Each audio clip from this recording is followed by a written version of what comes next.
Kahirapan. Isang problemang tila walang kasagutan. Isang problemang tila wala ng katapusan. Hanggang sa pag-ayon ng panahon, tila marami pa ring napag-iiwanan. Naiiwanan sa laylayan. Isa na dyan si Uncle Mel. Pinuntahan namin siya nang makita ang kanyang pang-araw-araw na buhay. At nagsisimula ito sa iskinitang ito. Pagpatak pa lamang ng alas 4 ay gising na si Uncle Mel.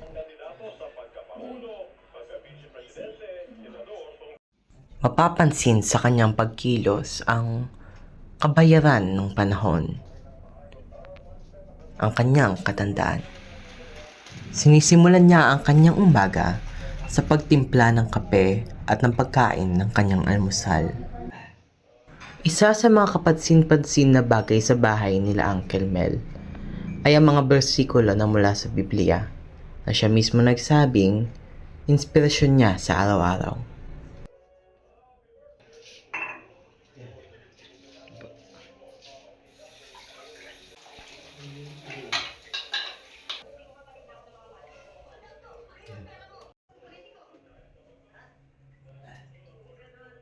Matapos ang kanyang pag-aalmusal ay umakyat na si Uncle Mel upang mag-ayos ng kanyang susuotin upang pumunta sa kanyang paglilimusan.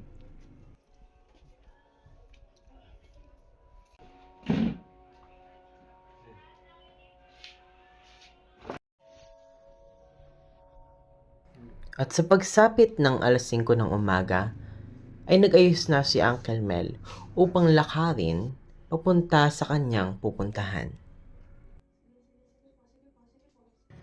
Madilim pa lamang sa kalsada ay nilalakad niya na ito papunta sa bayan.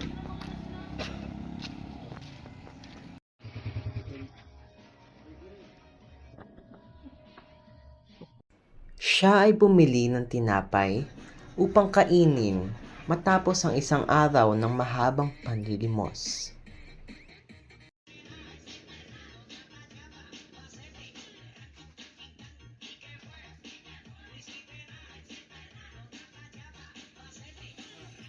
Nagpatuloy siya sa kanyang paglalakad patungo sa bayan.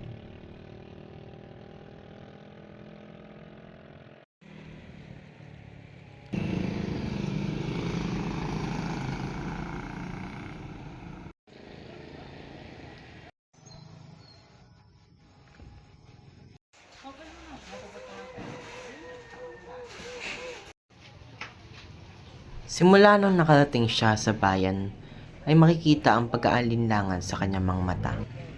Dahil bago pala ang araw na iyon ay pinagsabihan siya ng iilan sa mga tao na pagpalibanan muna ang panlimos dahil sa kanyang iniintang sakit. Kaya't napili na lamang ni Uncle Mel na pumunta na lamang sa simbahan at magdasal ng taimtim upang maibsan ang pagod sa kanyang paggising na nagdala lamang ng sama ng loob kaysa laman ng bulsa.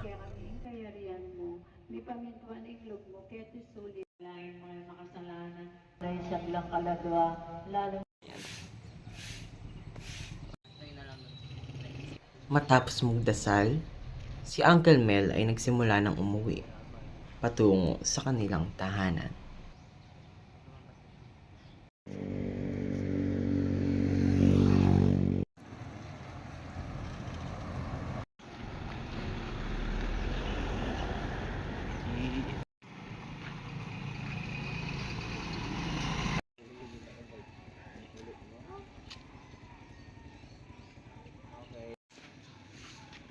At sa kanyang pag-uwi ay bakas sa kanyang muka ang kalungkutan dahil sa pag-asang maibsan ang kanyang pangangailangan. Subalit ito lamay nagdala ng kapaguran na walang kapalitan. Sunod ay aming in-interview ang isa sa mga taong may kilala sa kanya. Good afternoon po. Anong pangalan po nila? Ako si Gina Matito, nakatira sa Santa Monica, Paralaya. Gaano nyo na po katagal kakilala si Uncle Mel? Matagal na rin. Wala pa akong asawa, kilala ko na siya. May napapansin po ba kayo sa kanya? Napapansin ko, wala siyang asawa. Mamalimos. Pagtapos niyang mamalimos, maglilinis kung sino pagpapauto sa kanya para magkapera. Tapos, minsan, inutusan din namin. Ganyan.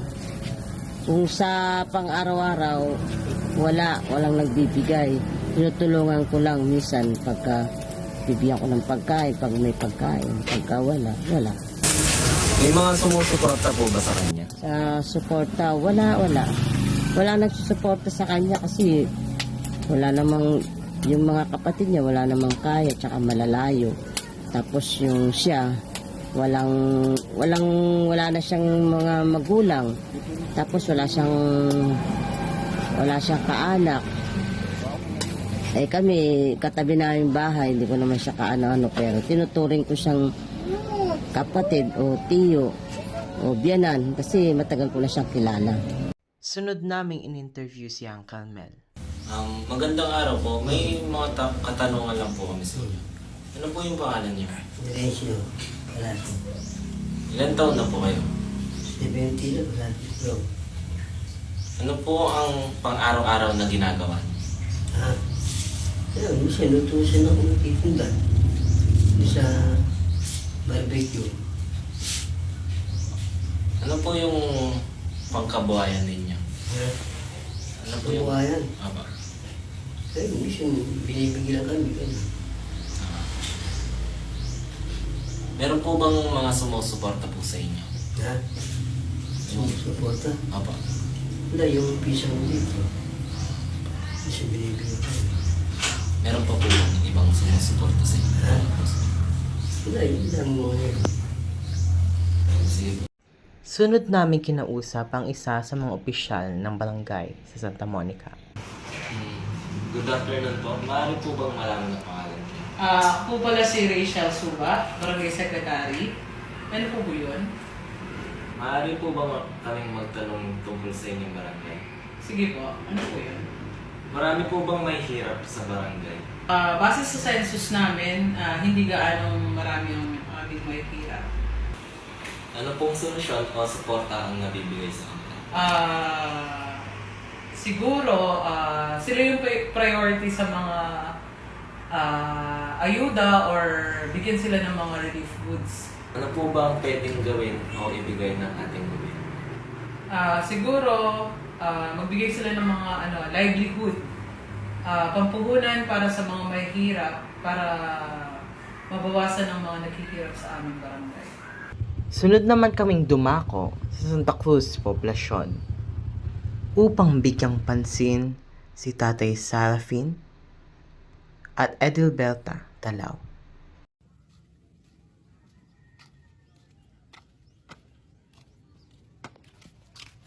Katulad ni Uncle Mel, si Tatay Sarafin ay may kaedadan na kasama ng kanyang asawang si Nanay Edilberta.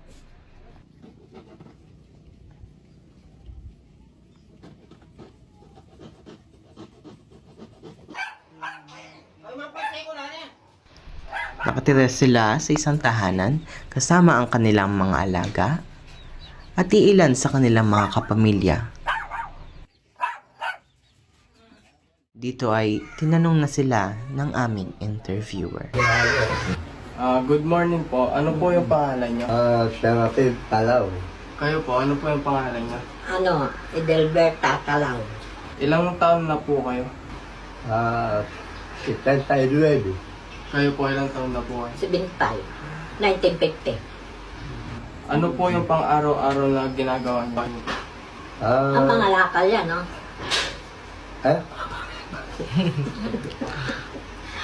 Nagbubulikta ako ng basura Sa bahay-bahay. sa bahay-bahay. Ano po yung kabuhayan niya? Yun lang, yung mga lakal. Sa kabuhayan at sitwasyon niyo po, may sumusuporta po ba sa inyo? Ay, mga anak ko, mag-obra. Gano'n din. Oo. Sinabi niya. Hindi mo wari kilala si, ano? Ay, mga anak ko, mag-ombra. Gano'n din. Oo. Sinabi niya.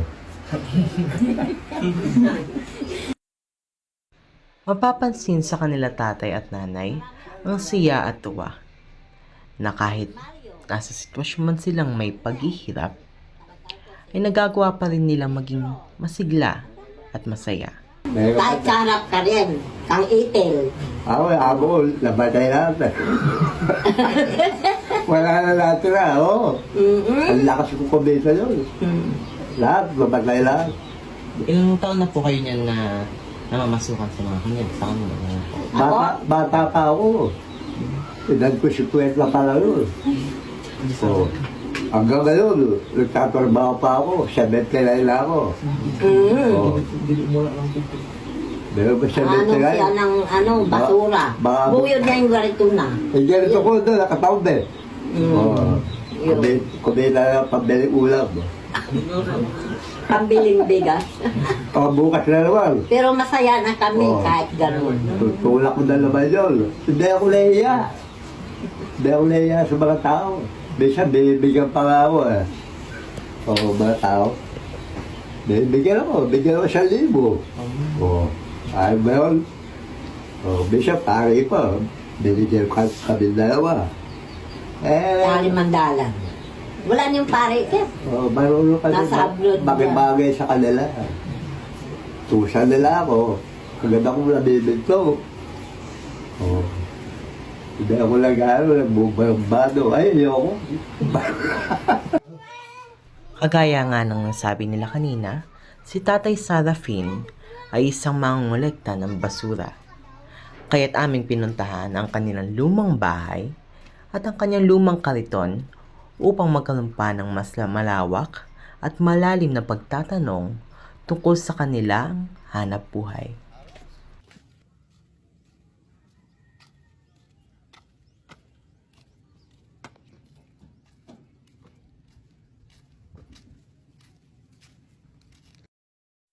Palay ko gali, kaya may sira yun, may patala niyang ipil.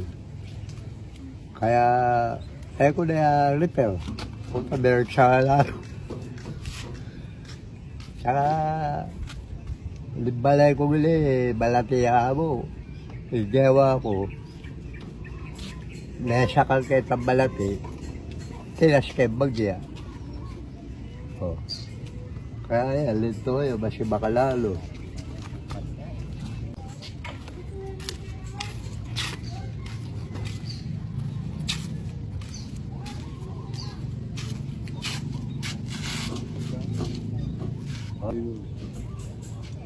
Gagamitan ko kay kapalitulan. Aldo. Kaya, kailangan marinay kay tao. Pagka nagkapalitulan ko yun eh, babalik na siya sa katawan. Kaya, bahala na nga po kayo. Kung nilala ko ba lang kung kapalitulan. Wala mo, literado. Nahati ang aming team at ang kalahati nito ay sinubaybayan si Nanay Adelberta na naglalaba ng kanilang damit matapos ang paglalabandera sa kabilang bahay. Hindi po ba kayo nahihirapan na maglaba kahit matanda na po ba Hindi kayo? naman. Ay, yun ang talagang ko, hindi naman ako ng washing. Ganun lang, tusok mo. Pero Okay. nayayari din. Okay naman po sa inyo na kahit kayo lang po. Oo, kaya ko naman. Pero Kaya lang, ayoko nung damutan ko. Nagbugutom ako. Wala akong ano. pero nagpapatulong naman po kayo sa mga kasama niyo sa bahay. Natulungan naman po kayo. Ayun no, yung bumag, tinutulungan ako. Yung mamumba. Oh. Yan. Hindi naman po kayo napapagod o Hindi naman. okay naman po. Okay naman. Sunod naman namin in-interview ang isa sa mga may kilala kay Nanay Adelberta at Tatay Sarafin. Ano po yung pangalan niyo? Saro kampo. Kilala niyo po ba sila Berta? Oo. Ano po yung napapansin niyo po sa kanila? Hindi, naman parati silang nag-aan sa palengke, nagwawas-walis, minsan nag-aan lang dyan, tatapon ng basura. Nabibigyan naman po sila ng suporta. Oo, nabibigyan naman sila. Ibang merong mga pera, binibigay sila ng tulong. Naawa sila sa kanila. Kapagdaanan nila, nag-aan pa sila ng basura. Matagal na rin po nilang ginagawa yun. Oo, kasi ayaw nilang umasa sa ibang tao kasi sa sarili nilang kaya. Kaya gusto na sarili nila lang kikitain at matanda na sila.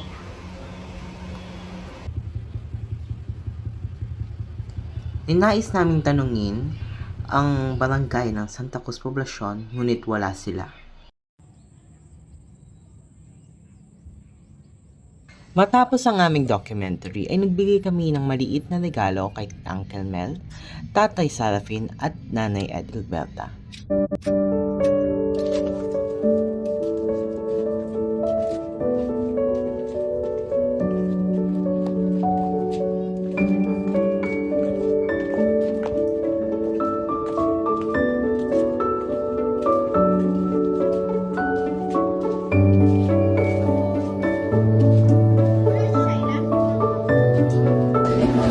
Konting tulong lang po.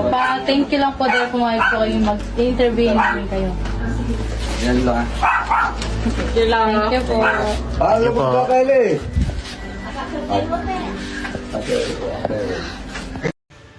Uy.